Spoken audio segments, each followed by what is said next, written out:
falar isso da Anitta, que ela está fazendo um diálogo sul-sul. Não sei se eu consigo falar isso da Shakira. Eu acho que a Shakira é muito mais um objeto utilizado para uma representação de lá do que uma representação que vem de baixo. O que é curioso é que a gente vai ver um videoclipe da Shakira que é muito parecido com o videoclipe da Anitta. E eu estou interessado em por que essas representações repetem tanto, né? E por que do lado de lá não há representações do mesmo tipo, né? Para mim, isso faz parte de uma geopolítica da imagem e no termo geopolítica da imagem inclui, claro, o diálogo sul-sul.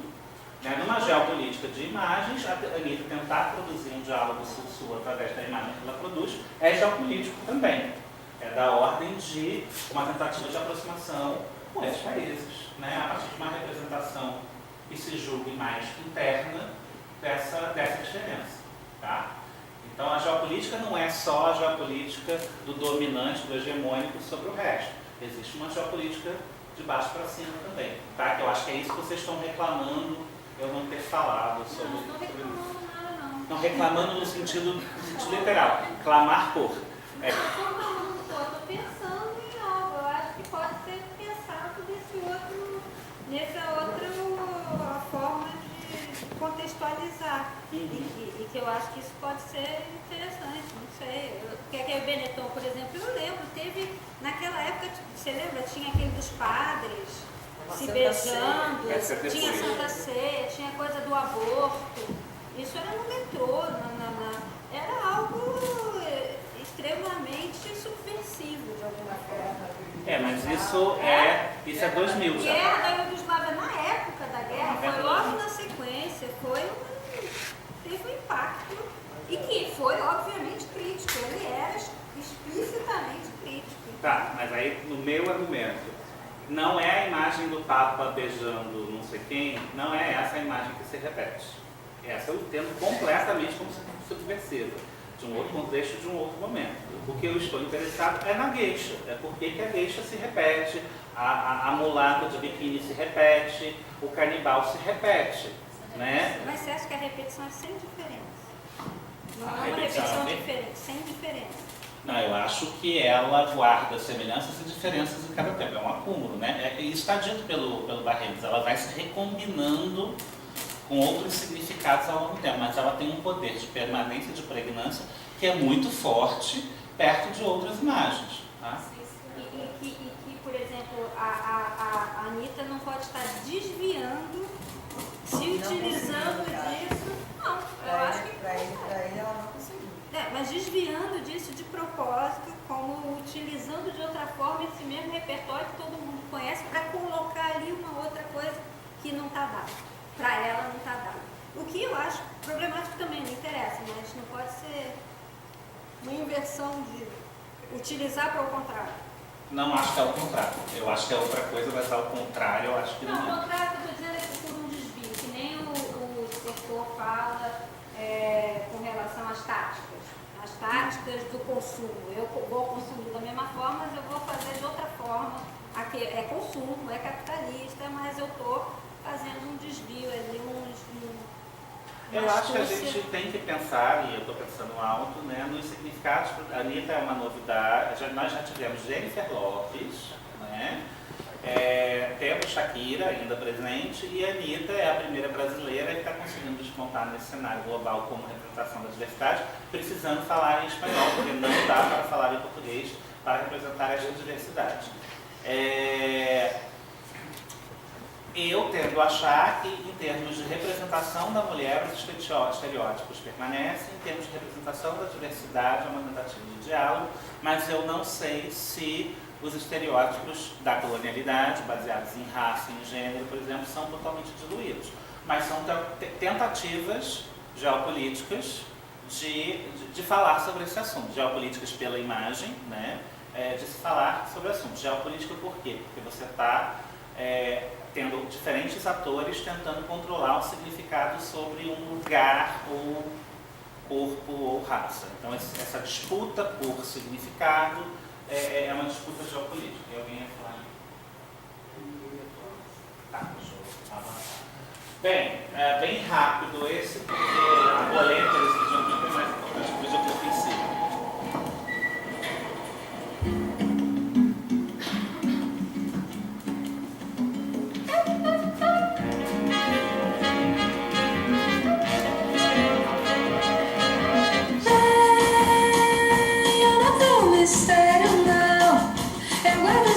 cicatrizes, mantenho as minhas diretrizes. Não tenho segredo, não, mas tenho meu império interior, meu mundo solitário. Eu convido todo mundo para a minha festa. Só não convido você porque você não presta. Eu convido todo mundo para a minha festa. Só não convido você porque você não presta. Eu não tenho mistério, não. Eu guardo as minhas cicatrizes, mantenho as minhas diretrizes.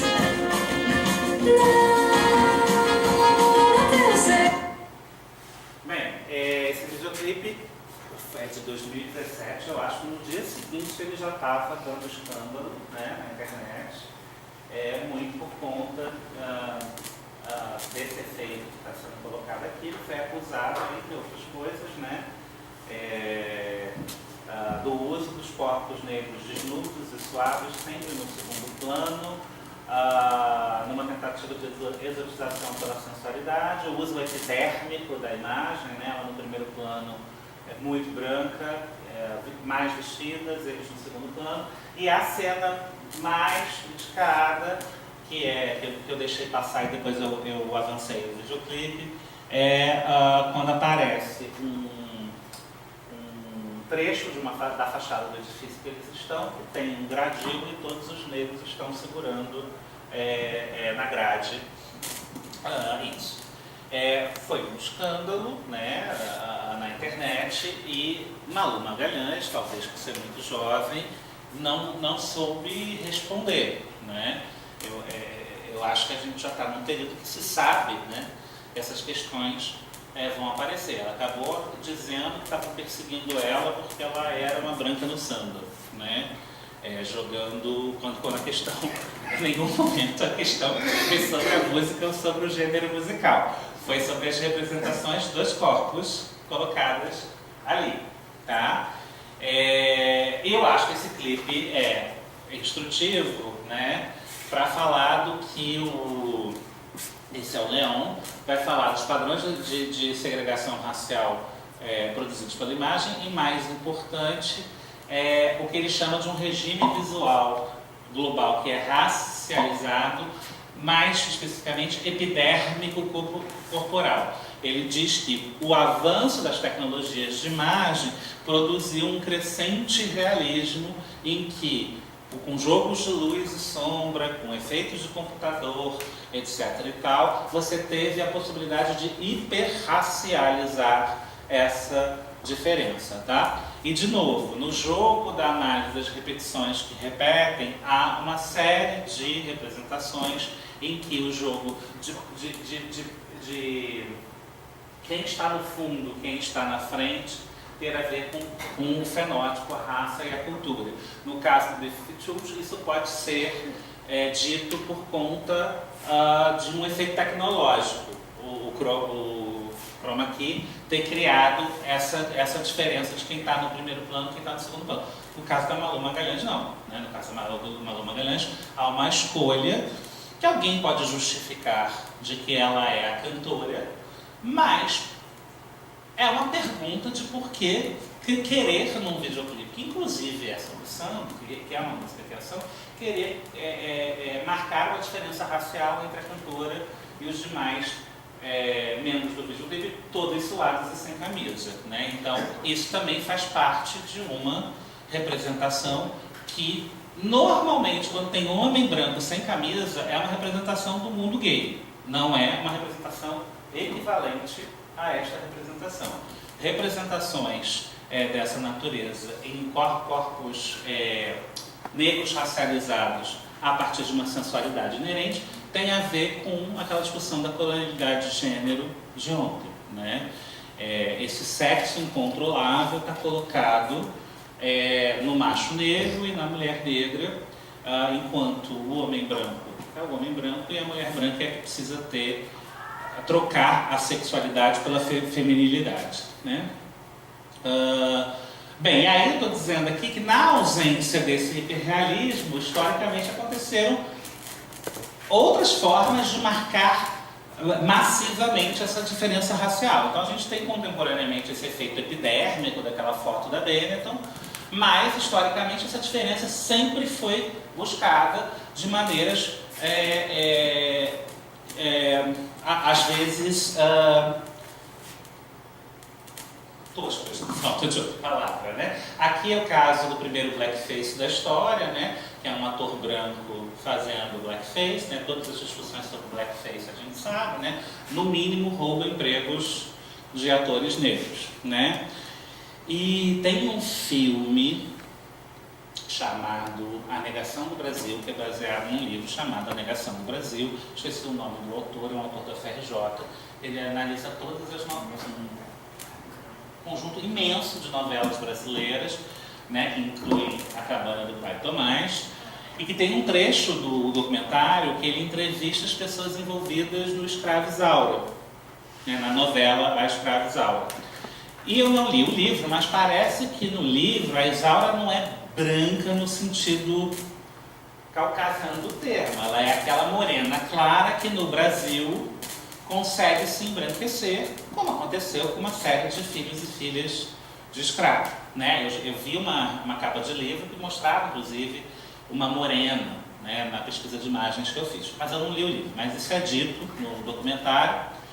E a produção da invisibilização do negro começa na produção, né? A impossibilidade do negro existir na imagem de uma maneira, ou nesse caso de um mulato, né, de uma mulata clara, começa na produção. Todos os entrevistados dizem que não havia atriz negra disponível para o papel em 1982 e que eles foram obrigados a escolher a Lucélia Santos e foram obrigados a fazer a coisa da escrava branca ficar ainda mais potente por conta da escassez de negras no mercado audiovisual naquele momento. A gente já tinha Ruth de Souza, já tinha Zezé Mota, já tinha inúmeras atrizes que poderiam fazer esse papel, e havia morenas, enfim, né? No final das contas há uma justificativa falha para isso, né? E é claro que escolher uma escrava branca numa novela sobre escravos negros, né, era querer criar essa diferença epidérmica com os padrões de tecnologia que se tinha na época. Ou, no final dos contos, querer, não sei, mas o efeito era, entre outros, esse, né, além da identificação com o sofrimento da escrava branca. Mas na ausência de realismo epidérmico, historicamente se utilizou de outras artimanhas cromáticas ou de figurino para marcar a diferença racial contundentemente, né? O cantor de jazz é o primeiro caso do blackface, eu mostrei o red face do Peri lá do Guarani. Esses são os indígenas totalmente vermelhos do Peter Pan, né? A gente teve um caso, acho que era o Sérgio Cardoso, né? Um caso notório de blackface na década de 60, com a cabana do Pai Tomás. Isso aqui é uma encenação dessa novela Lado a Lado sobre um caso real do Fluminense, né? Que um jogador de futebol negro passava pó de arroz para se embranquecer, né? Isso é um livro escolar da década de 60, né? Que parecem alemães, parecem noruegueses, né? Só não parecem brasileiros. Isso fui eu que fotografei um cartaz real que estava na minha frente de um refrigerante de coca no Peru, em que, né, a indigeneidade também é representada por fenótipo e por vestimenta, tá? Então isso aqui é apenas para reforçar o quanto sempre há uma necessidade de fazer essa diferença racial, ainda que utilizando mecanismos absolutamente grosseiros, né, como transformar indígenas em vermelhos literais no filme Peter Pan. Só porque o Miguelzinho que é o que faz a Negação do Brasil, ele vai colocar aquela novela como um momento de inflexão importante na história daquela novela. Mas só para a gente não perder os contextos também, né? Não sei dizer da dramaturgia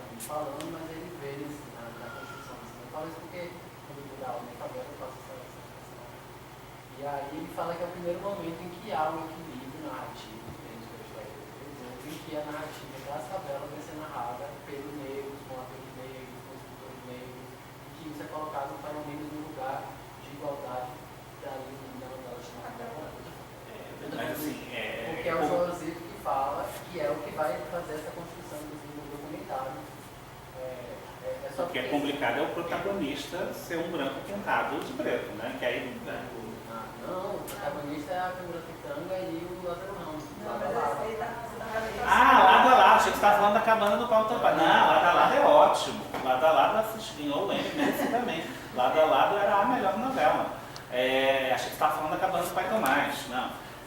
Sim, né? Inclusive eles argumentavam na época que pouco se falava sobre a década de 10 no Brasil, eles escolheram a década de 10 de propósito. Tinha uma protagonista negra e uma protagonista branca, mas muito equitativos. Existia uma discussão sobre os cortiços, existia uma discussão sobre desmontes de humor, enfim. Era uma novela bastante bacana que efetivamente havia um equilíbrio. E foi do mesmo ano de Avenida Brasil, e ela ganhou o Emmy, né? E teve gente que disse que foi injusto ou que ganhou o Emmy porque o clipe de apresentação estava melhor, mas eu acho que ela ganhou o Emmy por causa disso, né? Por conta dessa representação mais equânime. Agora, a história faz isso aqui, quando a gente tem essa novela ruim aqui do João Emanuel Carneiro, que era aqui em Salvador, como é que era o nome? Mas vamos esquecer. Eu adorava, eu via Salvador do Surubrom. Segundo Sol, que eu não assisti um capítulo sequer, então eu estou falando de notícias, tá? Eu não vi a novela. Segundo Sol, uma novela que se passa na Bahia, na primeira escalação de elenco tinha 2 negros. Claro, 60 personagens, 2 negros. Isto é importante, né? Aí houve uma organização dos atores da Globo, eles fizeram uma campanha. Mesmo assim, os negros. Não, tinha, por exemplo, teve os baianos também, mas teve, por exemplo, aquela.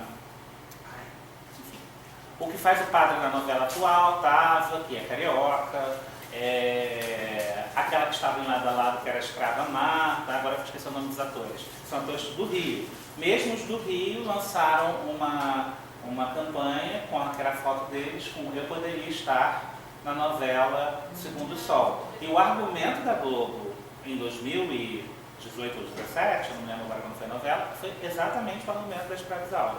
Não existem atores negros no mercado. Né? Agora, isso é a produção da inexistência, gente. Isso é a produção da inexistência. Né? A existência, quando ocorre, é na base do estereótipo, e quando existe uma chance de uma novela retratar o cotidiano de Salvador, a existência do negro em Salvador não existe. Né? Agora, precisa de um escravo, vai ter negro. Precisa de uma mãe de santo, vai ter negro. Estou dizendo que ser mãe de santo é uma coisa ruim, mas de novo estamos falando de estereótipos visuais facilmente reconhecíveis. Né? Precisa de um porteiro, vai ter um negro. Precisa de uma cozinheira, vai ter a tia Anastácia. Agora, quando você tem a chance de fazer uma novela com metade do elenco negro para retratar mais realisticamente a trama, se recusa a fazer isso. Isso é a produção da inexistência. Né? É a impossibilidade da existência de atores negros e de personagens negros na maior emissora de TV do Brasil e uma das maiores do mundo. Um argumento da década de 60 que não se justifica estatisticamente foi utilizado de novo. Só que o tempo muda, né? Isso é que é o legal. Houve uma reação, né?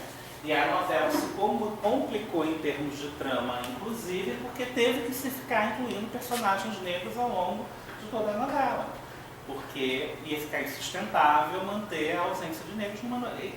E é tão estúpido que a justificativa da novela ser na Bahia era porque a Globo estava perdendo audiência na TV Bahia, que é a filial deles aqui em Salvador. Então, porque foi a eleição do prefeito ACM Neto, que é da TV Bahia, que comprou para Salvador aparecer na televisão para turismo. Não, mas existe, isso também deve ser verdade, mas existe uma justificativa empresarial. A justificativa empresarial é que a Globo... Não, mas a empresarial diz que ele é dono da rede aqui, ele, da família. Tá, mas eles não vão contar no jornal que foi o ACM Neto que mandou fazer isso. O que se contou no jornal é que a Globo está perdendo muita audiência no Nordeste, particularmente em Salvador. Aquele programa Bem-Estar, que acho que acabou agora no restante do país, ele não passava na Bahia há mais de um ano e era substituído por programas locais. Então, da própria TV Bahia.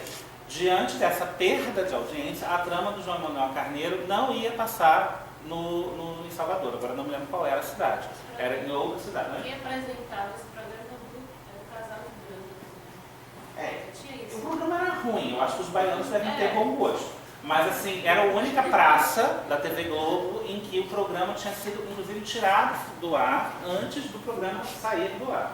E era a pior audiência do vídeo show. Todos os problemas da Rede Globo estavam piores na Bahia. Aí houve uma decisão empresarial de fazer uma novela se passando em Salvador para recuperar o público baiano. Aí fazem essa lambança, né? Agora é burrice. Agora, isso tem a ver com a naturalização da produção da inexistência do negro, da visibilidade do negro. Se você quer realismo, e a Rede Globo cada vez mais Mas preza... o que diferencia o Nordeste também do Sudeste existe esse impacto também na demanda da mídia, que é mais lenta. As pessoas gostam de ver os produtos. Então, por isso que a votação foi muito diferente. Agora, se teve uma oportunidade única, a Globo que tem um discurso sobre a diversidade, a Globo que é acusada pelos bolsominions de ser comunista, porque fala de homossexualidade, ela teve a oportunidade de, baseada até no realismo narrativo, ter uma novela que seria um marco. Né? E mais pessoas iam assistir, eu provavelmente ia assistir por causa disso, porque a Globo teria tomado a decisão de botar 50% do elenco negro. Mas não foi o que aconteceu, e aí deu uma mudança enorme que estragou a novela. Só uma questão, acho que também quando a gente está discutindo muito conteúdo pop, né? Também. Quando a gente coloca assim, não estou falando de empregabilidade, estou falando da parte da representatividade como uma possibilidade existente. Isso. A não existência nesse circuito da novela é uma possibilidade de desidentificação também com esses conteúdos. Não entendi. Isso é grande. Determinados corpos, determinadas vidas não serem representadas por esse sistema novela, e a existência desses corpos de vivência da vida, Sim. pode ser um fator de identificação desses corpos, dessas vivências, com O produto midiático. o produto midiático da novela. Sim. E não sei, quando a gente coloca nesses termos de que a gente está valorizando essa representatividade como sendo essa uma subjetividade um produto midiático que gera certa modulação sobre subjetividade. Claro que produtos de TV têm mais poder de modulação, mas quase tudo gera modulação sobre subjetividade. Mas justamente porque a televisão tem o poder que tem, e a novela tem o poder que tem, representatividade é importante. Eu não tenho essa dor, mas deve ser uma dor muito ruim você não se ver representado na TV a sua vida inteira. Ou quando você se vê representado na TV, você vê ser representado numa posição pejorativa. Né? Acho que há muito avanço dos anos 80, por exemplo, quando eu era criança, eu tenho uma memória televisiva mais forte em relação a hoje, mas ainda há esses casos. Senão a gente cruza os braços e deixa só ter representação de brancos, né? De brancos são brancos. Né? Tá. Só complementando isso, eu acho que tem uma coisa, por exemplo, essa informação que a Paula colocou de que a novela era uma jogada política, inclusive que acionava também todo um projeto imobiliário, que estava em jogo, e o fracasso, você identifica, por exemplo, que um dos fracassos da novela é o fato de ter cometido essa impostura diante das discussões contemporâneas toda a década. Mas o fracasso dela também representa, enquanto contra-efeito, por exemplo, em alguma medida um fracasso desses projetos, ou pelo menos de esses projetos utilizarem da novela para conseguir. Eu não estou aqui torcendo pelo sucesso da Rede Globo. Eu estou aqui apenas falando sobre múltiplas situações em que a produção da inexistência acontece ou a produção de uma existência pejorativa estereotipada. Tenho condições de afirmar que a produção da existência do branco não passa, eu tenho clareza, que a produção da existência do branco não passa por esses mesmos problemas. A existência do branco está aí nos produtos midiáticos e não me parece que as imagens possivelmente pejorativas do branco sejam tão repetidas historicamente e tenham efeitos tão avassaladores sobre a relação entre brancos, negros e indígenas no mundo real. O português de bigode grosso não tem nenhum efeito assim extremamente alvetante na vida do português, né? Agora, negros serem representados como macacos tem, né? É disso que eu estou falando. Agora, eu não estou passando pelo sucesso da Rede Globo. Eu estou falando de repetições. Eu acho o máximo que a Globo tenha quebrado a cara. Agora, ela aprendeu uma lição que a contemporaneidade exige, né? Não dá mais para fazer escravizal em 2018. Não dá mais, né? Você vai se ferrar se você fizer a escravizal em 2018. Tá, Shakira. Oi? Shakira que acompanha o tempo. Shakira acompanha o tempo e assim, enfim, muito grosseiramente por conta do tempo, gente, que para variar se estendeu. Eu acompanho Shakira porque eu acho que ela é um arsenal de dados, tá? Vocês que devem conhecê-la, devem saber, né? Eu mostrei aquela imagem no primeiro dia, que Shakira, na década de 90, era uma Alanis Morissette colombiana, era uma roqueira colombiana. Ela tinha o violão e a guitarra como componente, a calça jeans, a jaqueta de couro,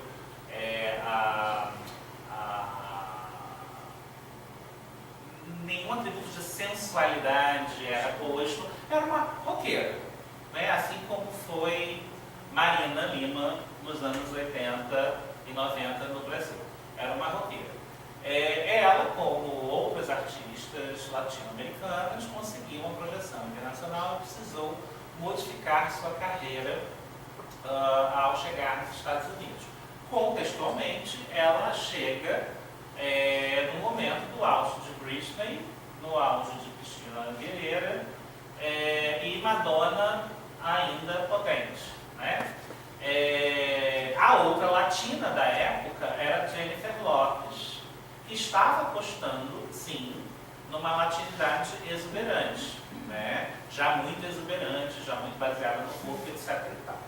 Para minha surpresa, essa pessoa que cantava em espanhol, um belo dia, eu estou numa boate que passava videoclipes, essa mulher surge loura, perfeitamente essa cena que me chocou, essa mulher surge loura como uma força da natureza surgindo do mar, né? Muito loura, né? E aí, estamos pelo menos pensando sobre essas possibilidades de transformar o corpo para entrar nesse universo da comparação de fenótipos, nesse universo do poder dos fenótipos. Me parece que ela optou por não ser Jennifer Lopez e concorrer com uma sensualidade latina com Britney Spears. E ela aparece no videoclipe como sendo uma força da natureza. Ela aparece primeiro no mar, depois entre cavalos, depois na terra, enfim. Eu já fiquei muito chocado, assim, mas não, de novo não julgamento moral. Assim, caraca, o que aconteceu? Né? Por que ela está fazendo isso? E os colombianos, boa parte dos colombianos, né? Nós não temos os relatos dos colombianos, eles odeiam a Shakira por conta dessa virada na carreira dele, porque, assim como fizeram com Carmen Miranda, os colombianos acham que a Shakira envergonha a imagem da Colômbia no exterior a partir do uso de estereótipos, tá? Estou dizendo que eu concordo com os colombianos, não. Eu, por exemplo, adoro Carmen Miranda, tá? Mas ela efetivamente muda. E aí eu simplesmente comecei a prestar atenção nela, coisa que eu não fazia antes, tá? Esse terceiro videoclipe, por serem muitos, eu não quis passar um por um, tá? Mas eles estão aqui em imagens de repetição.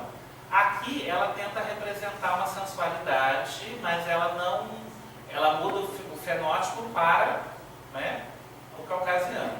Aqui ela já começa a fazer um jogo, que talvez ela tenha compreendido o papel global do corpo dela, em que o nome desse videoclipe se chama Beautiful Liar, ou Beautiful Liar, agora não me lembro, e que é um videoclipe que ela canta com a Beyoncé.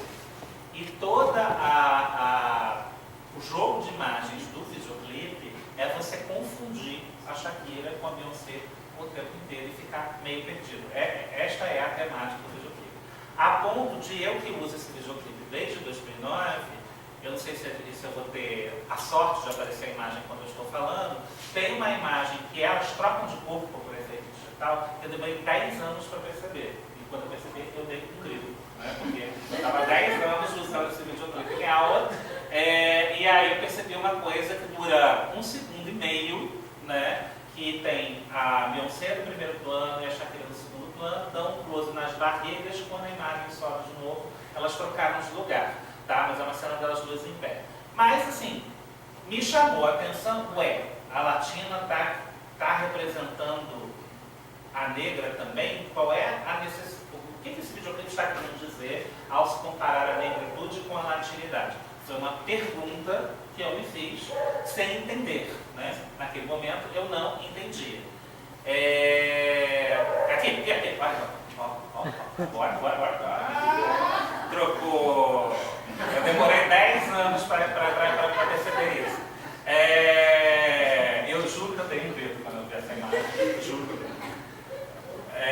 Bem, aí a minha pergunta era, tá, por quê? Era só um porquê. Porque a latina está no videoclipe, depois de ser loura, por que ela está se confundindo com uma negra? Aí ela lança depois esse videoclipe, que é o número 4, que ela está representando o carnaval da Colômbia, ela está lá toda latina, seminua, dançando a dança da Colômbia, mas em determinado momento do videoclipe, que vocês já devem ter visto, ela tem o nome árabe Shakira, e ela aciona esta orientalidade, passando a... Ela já tinha alguns videoclipes que isso aparecia mais sutilmente, mas é nesse videoclipe que ela veste a roupa de odalisca e ela passa a ter uma performance de odalisca o tempo inteiro nos shows, de dança do ventre, dança árabe nos shows. Infelizmente não está aparecendo neste momento, mas isto aí, ela passa a acionar essa orientalidade e eu de novo fico assim, não estou entendendo, né? E aí, quando chega na Copa do Mundo, ela volta a um nível de branquitude extremamente superior até esse. Assim, eu acho que a Shakira nunca esteve tão branca. E eu começo de novo a prestar atenção. Bem, ela já representou, já teve uma representação em que ela se confundia com a negra, e agora ela está no videoclipe da África do Sul, representando a África do Sul, ou falando da África do Sul, e de novo eu estou vendo um jogo de imagens em que a branca está no primeiro plano e que todos os negros estão no segundo plano, e o contraste epidérmico é proposital, né? Foi uma aluna que falou isso, eu nunca vi a Shakira tão branca na vida, né? E quando essa música era cantada por uma artista negra de lá da África do Sul, quando ela aparece uma única vez em close, por segundos, e no momento que ela aparece mais a primeiro plano, ela está dançando com uma dançarina branca, que não é a Shakira. E aí, de novo, eu começo a achar problemático, né? A Shakira está no meio de uma representação, de uma confusão étnica que eu não sei dizer. E aí a minha ficha caiu quando eu vi esse videoclipe, esse aqui é da Copa da África, esse aqui é da Copa do Brasil, em que eu começo a perceber de novo um arquivo do planeta, né? Ou começo a perceber de novo um efeito Benetton, né?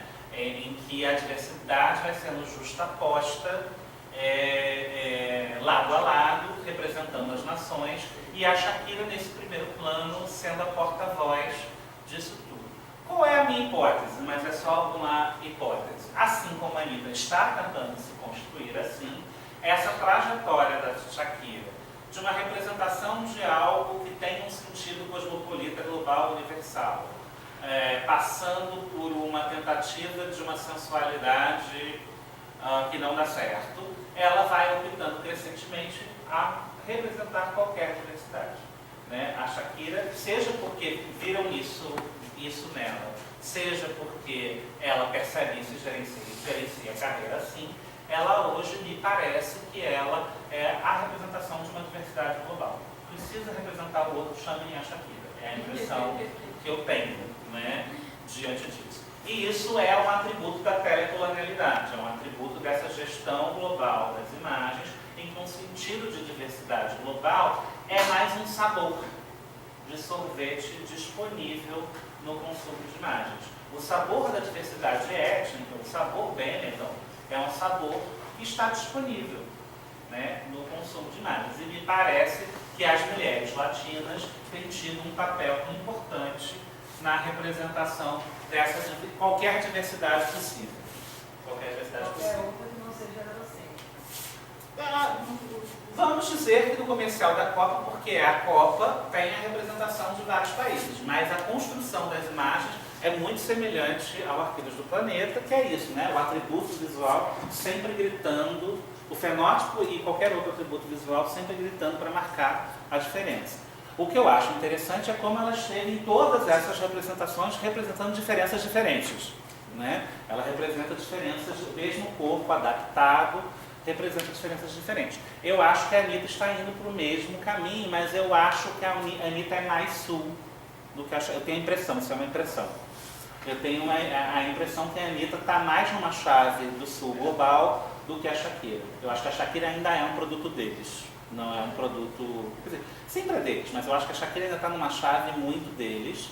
E eu acho que a Anitta, por conta dessa ligação com as favelas, tem esse sentido da representação da favela, embora ela nunca tenha sido da favela, que eu acho que muda um pouco, né? Mas aquela favela do Vai Malandra também é um sentido global de favela, né? É o sabor favela disponível no consumo de imagens, tá? E o sabor está aqui como um atributo estético, né? O quanto a alteridade vai sendo sublimada, transformada em atributo estético. Tá? Bem, acho que isso é o último penúltimo, né? É uma junção de todas as imagens que a gente mostrou, de algumas das imagens que a gente mostrou, né? O que eu acho que é esse atributo da colonialidade do ver é essa repetição, né? Do quanto os significados mudam, os contextos são outros, mas há uma forma de representar que muda pouco, ainda que os contextos são diferentes, que é o efeito Benetton, essa diversidade valorizada como atributo, na falta de outra palavra, como atributo estético. O nome disso? Bem, o nome disso é eurocentrismo, né? A gente encerra com essa aula a parte, digamos, mais focada em conceitos gerais, né? Em que a gente tentou mostrar que o eurocentrismo não é uma centralidade da Europa em si, enquanto produção geográfica, é uma centralidade epistemológica e de produção de sentido esse, que é de uma amplitude, que é uma identidade fictícia, mas que se esconde, assim como na história da colonialidade do ver, como um ente abstrato que não está lá. E que tem a necessidade de representar todas as outras diferenças o tempo inteiro, para representar a si. Nós somos o que não é isso, né? Na separação sujeito-objeto, o olhar que representa está sempre representando o outro para representar a si. Só que essa representação se esvai e finge que não há, né? E se confunde com o real, enfim, uma série de questões que não vem a caso. Hoje eu consegui terminar 10 minutos antes. Vou te parabéns, mas escrevendo cagar.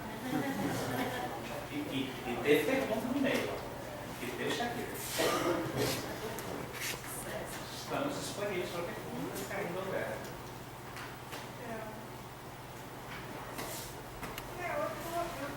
Na verdade, eu não estou hoje. Eu comecei a incomodar com o eurocentrismo. Eu entendo. Mas o que me incomoda é que no eurocentrismo, por mais que fale que os Estados Unidos estão envolvidos nisso, ele desaparece desse termo. Eu acho que foi particularmente com o texto, o seu texto, com a questão da língua inglesa, eu fiquei pensando. E é curioso, porque a língua inglesa está na ilha, né? Não está no continente.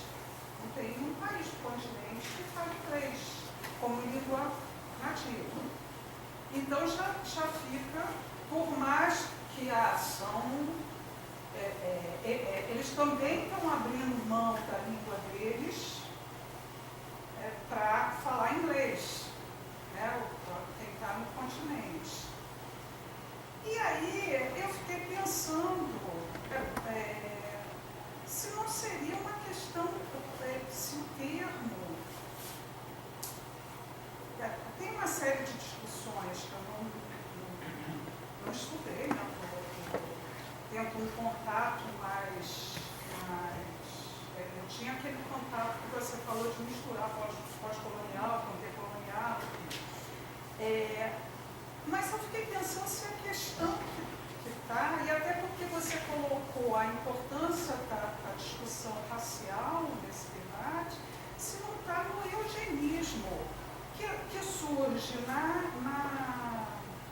Inglaterra, se eu não me engano, de direito, e tem um desenvolvimento muito grande nos Estados Unidos. Ainda que tenha, o nazismo tenha sido... Então, eu estou, na verdade, e porque aí você mostra um mapa. Eu fiquei pensando em algumas coisas, estava um caos aqui na minha cabeça, mas você mostra um mapa que já coloca as Américas no centro. Os Estados Unidos lá, está lá em cima, grandão, né, desproporcionado. A outra coisa, não sei se eu consegui falar tudo, não. Porque eu acho, especialmente de 2018 para cá, na crise de 2018, eu acho que está acontecendo uma coisa que eu acho preocupante, é que a gente, que as questões que estão sendo atacadas, como, por exemplo, os direitos, e aí, de certa forma, com todos os problemas, a Europa trabalha com direitos, alguns direitos no contexto da Europa, que é direito... nos Estados Unidos não tem férias como direito.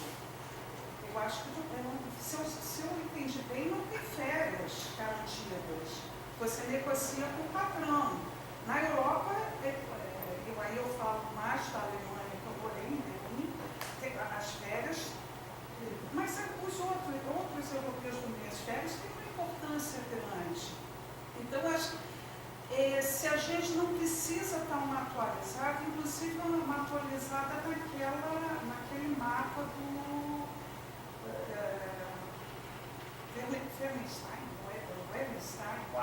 Wallenstein. Porque eu acho que a partir de 2008, esse sistema mundo, ele se concentra mais nos Estados Unidos e está nessa polarização dos Estados Unidos-China com uma certa tensão na Rússia.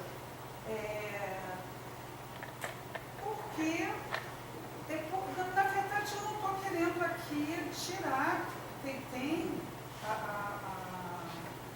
a questão histórica, enfim, da exploração, e eu acho que tem essa importância muito grande que a gente não pode perder do descobrimento da invasão das Américas, enfim. Mas se não é um momento de se dar um passo nessa discussão para atualizar algumas questões que já mudaram na organização do mundo. Não sei, eu estou inquieta, eu não sei se eu estou... enfim.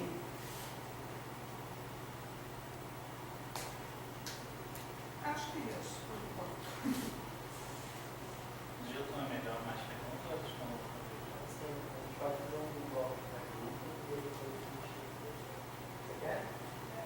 Você falou agora nisso, alguma coisa sobre a decolonialidade das imagens, que a colonialidade das imagens ficou muito clara.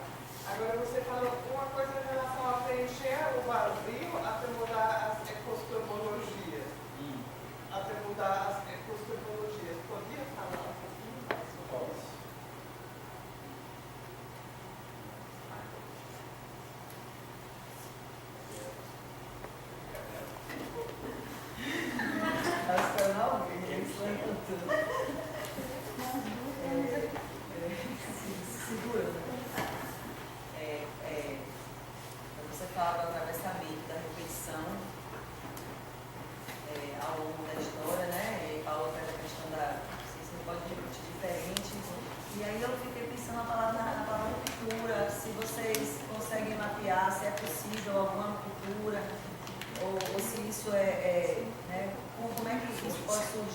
nessa história, se vocês mapearam isso.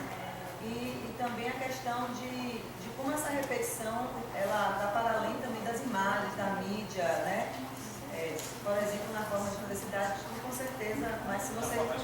Na forma de fazer cidade, na forma de fazer saneamento, na forma de pensar que eu estou em um lugar legal, né? Se vocês também têm contribuições nessa direção. Vou começar a responder aquela. Bem, quando eu botei ali o vazio ser preenchido, ainda não era uma contra-representação, digamos assim, que eu estava querendo dizer. O que eu estava querendo dizer é Foucault, brilhantemente, a partir de uma concepção da modernidade que começa ali no século XVIII e XVII, ele vai falar de um regime visual e começa analisando lá o panorama dos edifícios. E aí o Christian Leon, teórico decolonial equatoriano, ele, olhando para Foucault, respeitando Foucault, gostando do Foucault, ele divide em 3 etapas, dizendo, né, na contemporaneidade, como é que entenderíamos o que o Foucault estava querendo dizer. Aí ele fala da reprodutibilidade técnica e fala do regime digital. Tá? O que eu quis dizer é que o Foucault estava com a concepção de modernidade intra-europeia olhando para fenômenos intra-europeus. Logo, ele não olhou para a América, logo, ele não olhou para o canibal. E eu só consigo olhar para o canibal como sendo uma produção de imagem que quer controlar corpos se eu volto para o tempo. Né?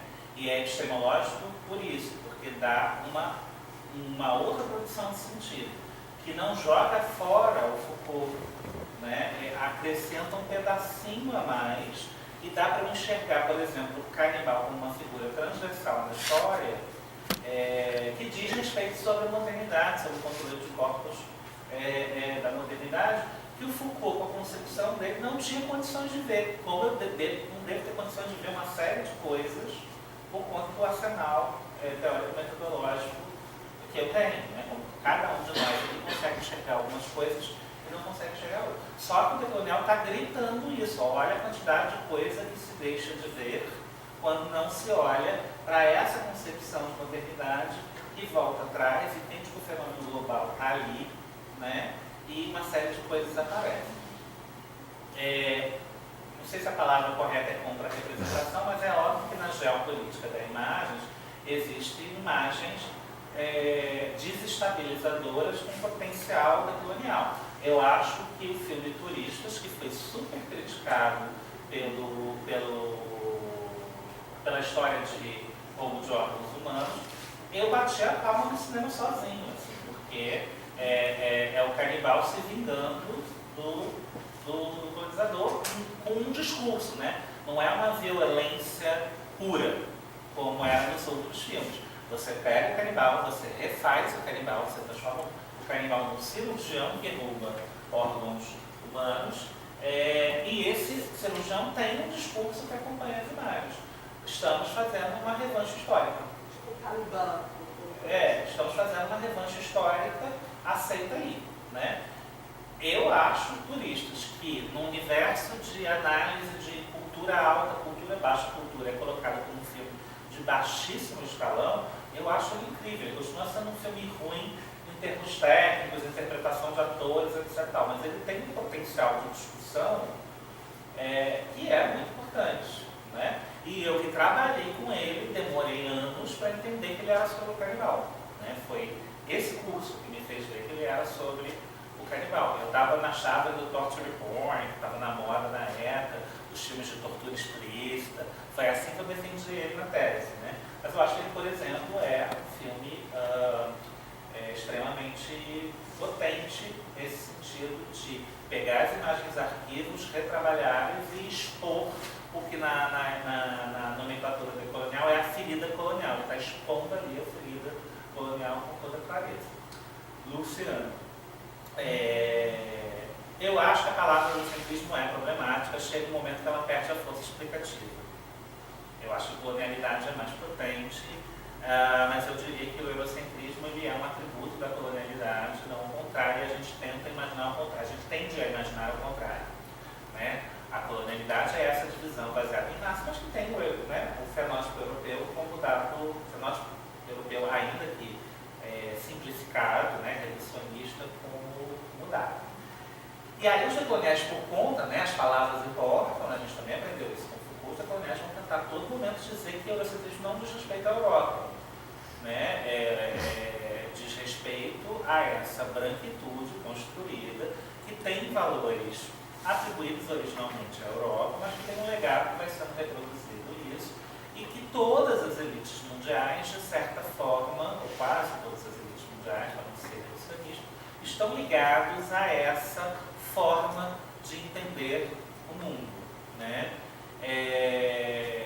O eugenismo faz parte disso, mas ele já é um período histórico depois, mas com certeza o eugenismo é uma reconfiguração da colonialidade do poder, né? Eu passo a ter um discurso científico, né, que justifica uma série de coisas, inclusive a subalternização dos negros.